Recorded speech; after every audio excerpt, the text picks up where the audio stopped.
cave. I says, where, in the middle of the desert? She says, yeah. She said, but when you find those landmarks, you're only going to find it with one other person with you. If you go with anybody else, you won't find the landmarks. I said, well, what's the landmarks? She said, well, the cave is freestanding as I've drawn, and it's going to be mostly filled with sand, and all around the cave, there'll be skeleton bones around them. I says, human or animal? She says, I don't know. She says, but you're going to see a lot of bones, skeletons all the way around the cave. That's the landmark. Okay. And the other landmark, she said that the cave's not only going to have a front entrance, but there's going to be a back aperture as well. So whether the back would be the front or the front would be the back, we don't know, but there'd be two apertures in the cave. I said, that's interesting. She says, and behind the cave, you're going to see a pyramid-shaped mountain. And I thought, pyramid? Yeah, she says, sort of a pyramid. It's like a pyramid with a flattish top, but I call it a pyramid mountain, she says. I said, well, what's the other landmark? She said, the other landmark's going to be a huge, well, there's going to be a river. There's going to be two more landmarks, she said, because there's 5. One's going to be a dried up river in front of the cave. She said it's dried up because years ago when the cave was there, there was a river running through there. But the 5th landmark, which is very unusual, she says, but you will find it, and it's going to be a gigantic tree from a rock. It's going to be a huge rock that looks like a tree, and that's going to be close by. Okay. I remember smiling when I told her, Joyce, this is going to be impossible find. She says, don't worry, you'll find it. During the workshops, I found that I had the ability to do psychometry. You probably know what it's like, holding an object like a ring or a watch that someone's worn for many years, and you pick up vibrations and information from that person. You've probably heard about that, haven't you? Oh, yeah, yeah. Anyhow, a few years after the meeting, while walking after the meeting with Joyce, I was walking my dog up the road where we live, and a guy was building, one of our neighbours was building a wall outside, and he was standing out there, and he said his daughter's there, named Dawn, who I've never met, and he introduced me to her, but he says, on the quiet, she's a bit imaginative. She always talks about fairies and spirits, so don't take too much what she's talking about for granted. But as soon as she saw me, she wanted to talk. And she says, can I walk with the dog with you? And I said, fine, because I want to be alone. I said, okay, I'll listen to what she said.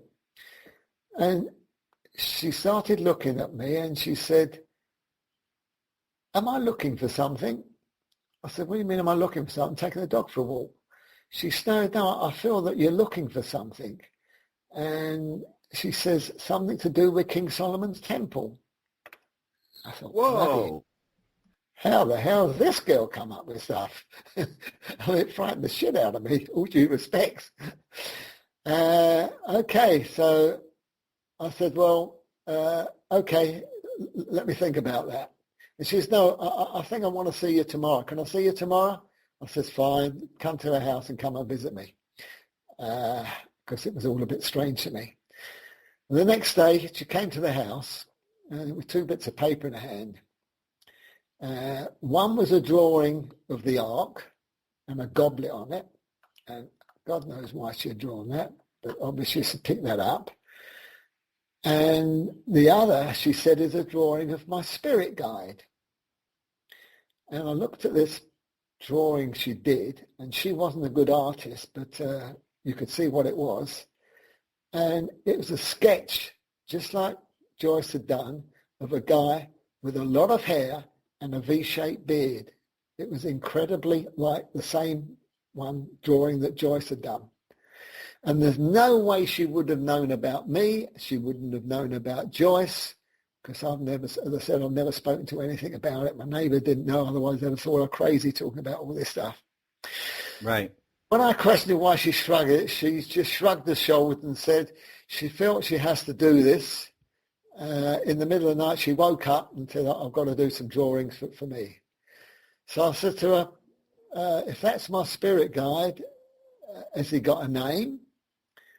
And she says it starts with the letter M, but I'm not very good at spelling. Is it probably Mulak or Malak or something? Or I said, well, word Mosek sound in it, Mosek? She says, yeah, that's it. Yeah, that's it. That's a name. I says, you sure? She says, yeah, I knew it was something with an M, Mulak or Musik or something like that, but that sounds right to me. She was quite weird, like her father told her, but she certainly knew what she was doing. Right. It was quite interesting when I compared it. I've actually seen both of those drawings because I've seen all of your paperwork and everything you've been describing. I've seen photographs of this stuff, and I got to say that those two drawings are remarkably similar. Well, what was not only similar, but when I looked in the right eye of the one she did the exact same drawing of the peninsula in Egypt on the same eye as Mosek had. And to me, that was quite incredible. Yep, and I've got the zoom-ins here of both eyes, of both drawings. And You're right, the peninsula is on both of them. Yeah. She came in, she couldn't understand what it was all about because I didn't show her Joyce's pictures, but I kept everything from her. That's very interesting. Well, carry on with the story. I'm sure there's more. Yeah, there's quite a lot more. Well, when I say a lot more, I've written 500 pages of a book, so I'm only going to give you a little bit, so this is a bit more anyway. Yeah. Okay, in 1994, my wife and I visited Israel. But before we left, Joyce says, when we go to Israel, I'm going to find a very old map. I said, what do you mean an old map? He says, it would give you an idea of what you're doing, but you're going to find a very ancient map when you go there. I says, fine. Now, when we were there, we were invited for lunch by a well-known psychic in Israel by the name of Menorah. And both she and her husband Liam came from South Africa. She heard about my experiences, psychic experience, through someone I met in Gibraltar, which is where we do our shopping, about 20 miles from us in Spain. I live in southern Spain. Right. Before we went into a room that she used for meditation. She said to me, lay down on a bed. And when I looked up, above my head was a huge crystal suspended from the ceiling. And she spoke very softly, I remember, putting me into a deep meditation. And she says, this, just like Joy, she says, we have to record this. And the session was recorded on the 15th of October, 1994, by an associate named Haggett, an Israeli woman. Within a few minutes, she went into a trance and began speaking in a deep voice that there was a Mosek, and I was his agent, and the time was not right to find the Ark. And I began channeling Mosek in a crackled voice, which was something I'd done in serendipity. And I mentioned that, or whoever mentioned it through my voice, said 7 stops. Apparently he, Mosek, and his men made 7 stops to get to the cave. Also mentioning a big tree that would be passing. Okay. And people should remember that, and it also come up with the words, people should remember, or Miss Mosek come up with the words, people should remember the 10 Commandments, and he also spoke about peace all at this session. Anyway, before completing our tour of Israel, we had another surprise. Our tour agent told us that 2 people who paid for a trip, they had to cancel 2 days before, to go to the monastery called Sinai Catherine Monastery, Monastery of the Sinai, and that's apparently where a lot of people believe Mount Sinai is, and they call it Mount Sinai, which is about a couple of miles away from there. Okay. Anyhow, there are about 6 other people, plus our 2 guides on this bumpy trip. We had to cross the desert. There was a road there, but we were the only people on the road, which you have to go in pairs, because if one of you break down, you're stuck. And mobile phones don't work that great easy out in the desert. We started out about 5 o'clock in the morning, but as I say, it was a bit scary because the 5-hour journey, we didn't see any other vehicles on the road except the one in front of us. Wow. Who was traveling with us. A bit scary, but still, I mean, if we both broke down, God knows what would happen. But I had an interesting experience while walking up the uneven stone-hewn steps, which are on this Mount Sinai, where you get to the top. And the guy said, if we get to the top of this mountain, of course, we were pretty high up anyway, we're elevated where we stopped the trucks, because there were sand dunes and stuff like that going up there. And she said, we're going to have a spectacular view of the sunset when we get there. But I suddenly stopped about halfway up, and I said to the guide, it's pointless for me to go. I don't want to see the sunset. I felt I've got to stay here because this is more important for me. So pick me up when you return. I said, okay. And at that time, my wife with one of the guides she didn't want to go to the top either. So she stopped a little way before us in a little place where they sell Coca-Colas and drinks like that. There's on a little kiosk there. Mm. Anyhow, I turned around on the step, and below me was a picturesque valley, and I gazed at it for several minutes and took a lot of pictures. And something made me stand up and recite out loud the Ten Commandments. And it was then that I realized that for Moses to be heard by thousands of Israelites when he told them the Ten Commandments, and they never had speakers there, how they would do it. But all of a sudden, as I started speaking, my voice echoed loudly across all the mountaintops around me. It was quite unusual. It like billowed back to me the Ten Commandments.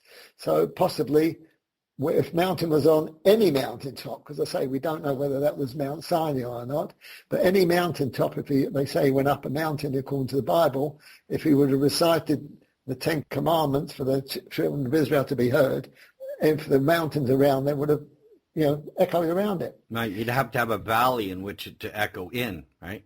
Yeah, and this was it. So it's quite unusual to find out how he actually did it. And that night we had to sleep in tents, and luckily it was like a little camp there where the tourists would go, and there was a little bathroom there, but there was no huts. We all slept in tents.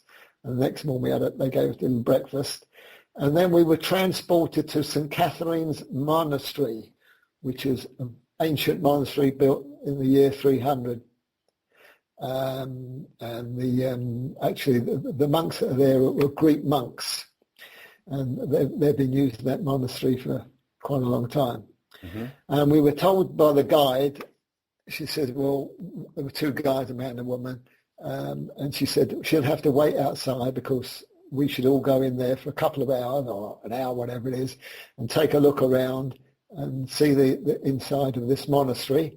But it'd be pointless talking to the Greek monks because none of them speak English. So the group started walking around, and for some reason or other, God knows what, I approached one of the monks. And when I talked to him, I found out he spoke perfect English. And I hurriedly told him my interest in the Ark because we were near this monastery at Mount Sinai, so-called, wherever it was. And he said, I want to show you around. Wow. And he said, I'm going to take you to one of the holiest places in the monastery. He was one of the leading monks there, chief monks there.